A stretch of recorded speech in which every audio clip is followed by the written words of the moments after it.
Yung kanyang base ay maliit, hindi siya aabot sa dalawang pag-i-screwhan ng utility box. Ito yung sukatan natin kanina. So nilagyan natin ng screw para pag ipinasok ko doon sa utility box, may hahawakan ako.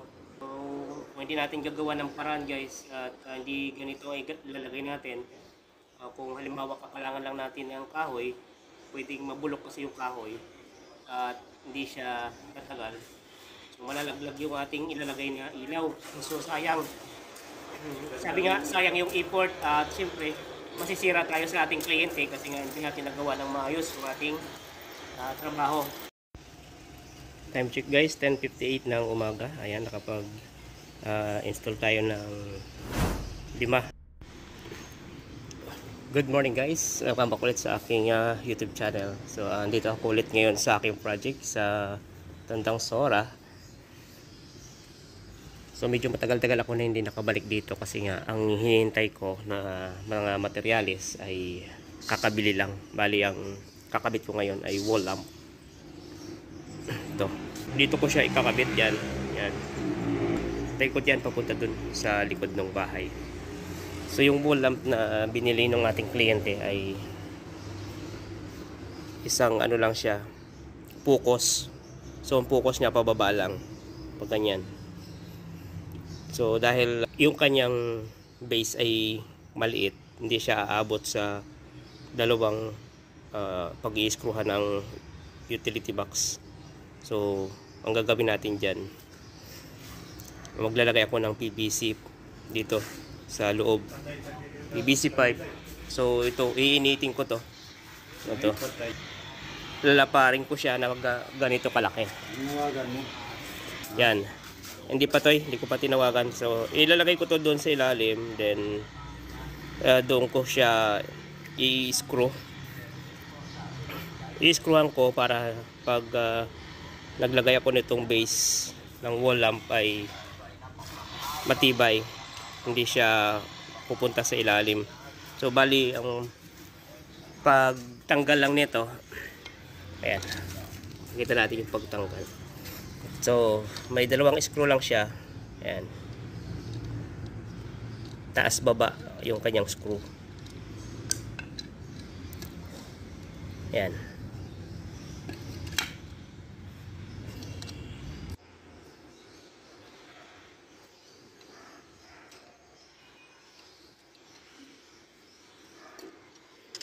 Okay.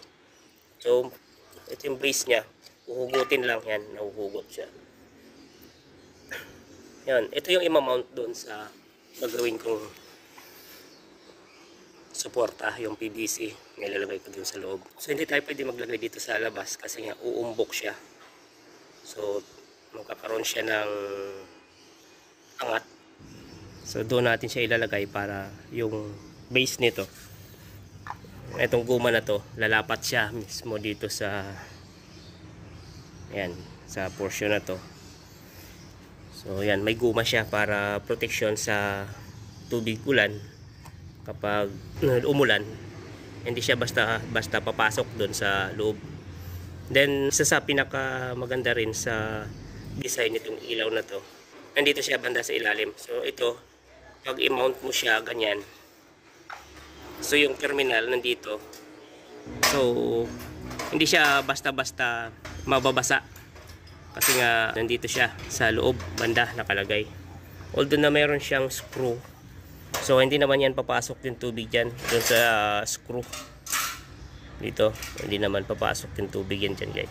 Tsaka medyo malayo siya doon sa terminal. Then yung terminal nya, so may tatlo siyang wire, pero yung connection dyan, itong blue saka yung brown, yung gitna ay grounding. So ito luluwagan lang ng flat screw na maliit, ito terminal nya, tapos dyan ipapasok yung wire, yung supply. Then yung base nya, ano to, ang tawag dito na base ay GU10. So papakita natin yung kanyang ilaw. So ito yung kanyang ilaw guys. So 3 watts. So si land light. Ayan. Ayan. So dati itong ganitong klase mga ilaw halogen yung mga unang design. So napakainit noon. So ngayon ito ay LED na. So ang pag-install niyan, yun, mayroon siyang design.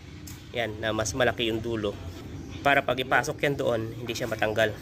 So ipapasok natin yan kasi yan ang design nito malaki sa dulo. Yan doon. Para kumasya to. Yung dalawang dulo na yan.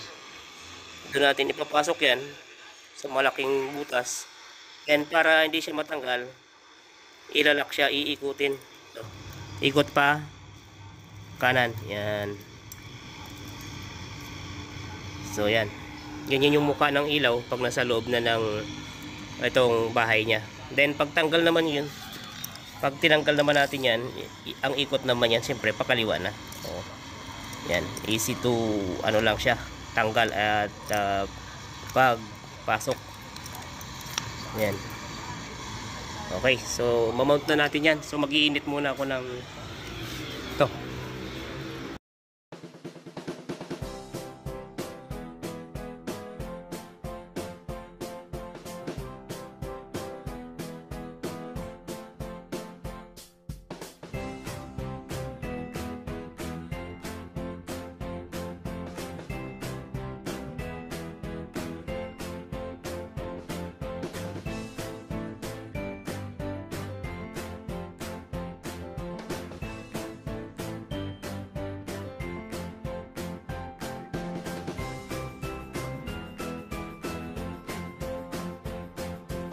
So, ayan guys, ang nagawa natin. Ayan. So, ito yung sukatan natin kanina. So, nilagyan natin ng screw para pag ipinasok ko doon sa utility box, may hahawakan ako. Kasi pag hindi natin nilagyan ng ganito, screw, pag yan, wala tayong mahawakan. At kapag in-screw natin doon sa loob, so papasok yung ating yung ginawang PVC, hindi natin may screw siya ng mabuti. Kaya naglagay tayo ng hawakan. So medyo matrabaho lang kasi yan nga, nag-init pa tayo nito. At para natin mailagay. So kung hindi natin gagawa ng paraan guys, at hindi ganito ay ilalagay natin, kung halimbawa kakalangan lang natin ng kahoy, pwedeng mabulok kasi yung kahoy at hindi siya tatagal. So malalaglag yung ating ilalagay na ilaw. So sayang. Sabi nga, sayang yung effort at siyempre masisira tayo sa ating kliyente kasi nga hindi natin nagawa ng maayos yung ating trabaho. Kailangan sa mga ganitong mga trabaho, kailangan din nating pag-isipan kung paano yung mga gawa na makakaayos at makakatulong sa ating kliyente, hindi lang doon sa iniisip natin na tayo ay kumita. Ang mahalaga sa ating trabaho ay nakakatulong tayo ng mabuti sa ating kliyente. So yun yung ating goal sa ating trabaho. So butasan lang natin dito. So hindi matanggal yung wala yung pambukas. Hindi ko matanggal. So kaya hindi ko mapalitan yung talim. So, butasan lang natin ng kalaki na lang natin.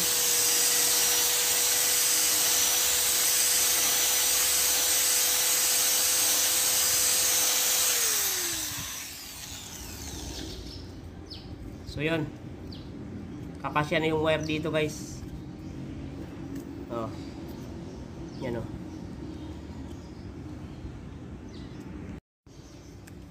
So, yan. Ito ay may power pala. Kasi nga hindi ko pa na-off sa circuit breaker. So medyo hindi masama.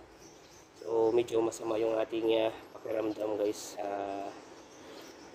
Malat yung ating boses dahil sa sipon. Ayan. So pasok natin dito yung wire. Alam, tayong taga camera. Ayan. So yan.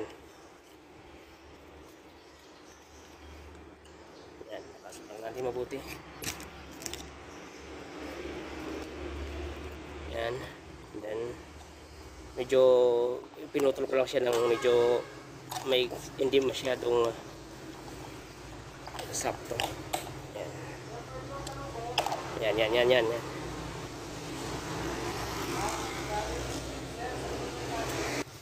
So yan guys, oh. Mamaya itutulak ko na lang itong wire papunta dun sa loob na para yung allowance ay mapunta doon. Okay, so iscrewan ko muna siya doon sa taas para kumapit yung ating itong PVC na to. Then mamaya yung base naman ang i-install natin.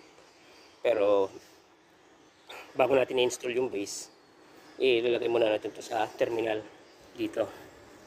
Yan.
So, yan guys.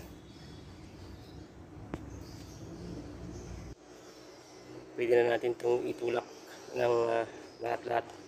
So, alisin ko muna itong black screw pala. Yan, tulak lang natin para maubos yung wire. Or pwede din natin ipunin dito yung iba sa space na natira dyan sa loob.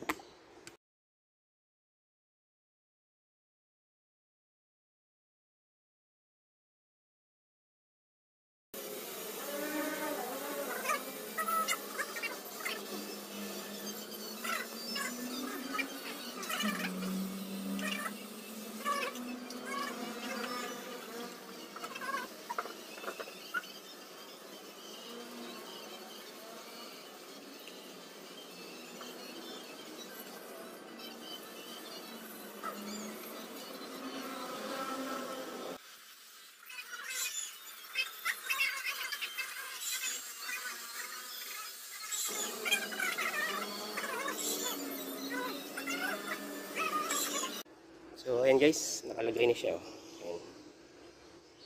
So, bago natin ilagay yung wire dito sa terminal, kailangan ito, may butas muna natin dito. Nalusot muna natin yung wire para pag nagkabit tayo nito, andyan na siya agad. So, yan o. Fix lang natin dito yan. So, okay. So, yan guys, lalagay na natin to. Yan, ganyan lang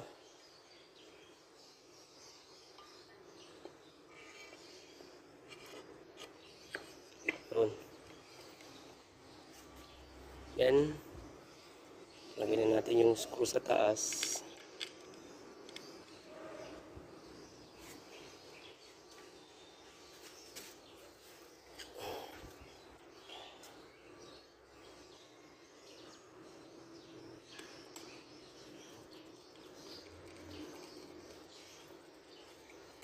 So yan, ganyan lang siya. Ganyan lang siya kadali i-install guys.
So okay na. So pag naglagay pala kayo nito guys, huwag nyo munang higpitan tong ano. Huwag masyadong higpitan muna yung screw dito sa taas. Yan. Para dito pag naglagay kayo ay maluwag. Ma-adjust nyo pa. So yun, kakabit ko din. Saan ko kakabit yung mga nandun sa unahan. So hindi na natin papakita yun dahil eto, napakita ko na sa inyo yung sample kung paano siya ikabit. So ayun guys, nakapag-install tayo ng tatlo. Ayan o. So bali yung nandito sa kabila, baka hindi ko pa siya ma-install yung papunta dito kasi nga mayroon pa akong pupuntahang site. So alas 9 pa rin, ng umaga pa lang. So siguro babalikan ko na lang yan sa sunod. Yung aking alalay, tao lang site, siya pala yung bantay dito. Pag mayroong nag-i-inquire, siya yung nag-i-entertain dito para makita yung loob nitong bahay kasi nga ito ay pambinta. Yan guys, baka mayroon pong gustong bumili ng bahay at lupa dyan. So ito po ay nasa Tandang Sora, Quezon City. So duplex ito. Yan. Wala lang akong masyadong knowledge sa kabuuan ng ano nito, ng laki ng lote niya at loob nung itong bahay. Meron siyang 4 na kwarto. So mayroon dalawang CR, mayroong CR sa baba at mayroong CR sa taas. So bali sa mga gustong mag-inquire guys, ito kontakin nyo. Yan. Kontakin nyo yan. Yung number na yan. So yan guys, so yan yung mukha ng bahay sa kabila.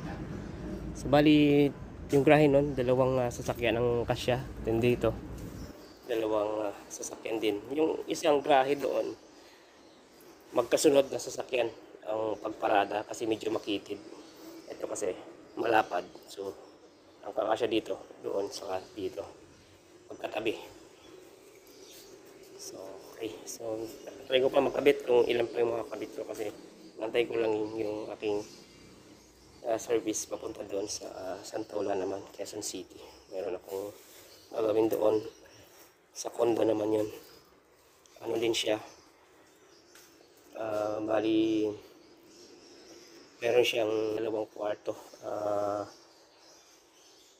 At may guest room yung project na yun na ginagawa ko. Time check guys, 10:58 ng umaga. Ayan, nakapag install tayo ng 5. So yung 3 kanina nadagdagan pa ng 2 doon sa plant box. So yun guys, itong part na to plant box siya, pero may wall lang pa rin siya. Ang ano naman kasi nito, ang lupa nito ay dito lang, malalim pa. Malalim kasi itong plant box na to, kaya yan, may ilaw pa siya. So yung natitira natin dito ay 4. Umalis dito sa sulok, then yan, papunta doon 3. So yun guys, hanggang dito na lang muna yung ating video. Maraming salamat po sa inyong patuloy na pag-suporta sa aking YouTube channel. So sa mga gusto pong mag-request para makita itong loob ng bahay, ayan, message niyo po ako or mag-iwan po kayo ng message sa comment section. So yun lang guys, maraming salamat sa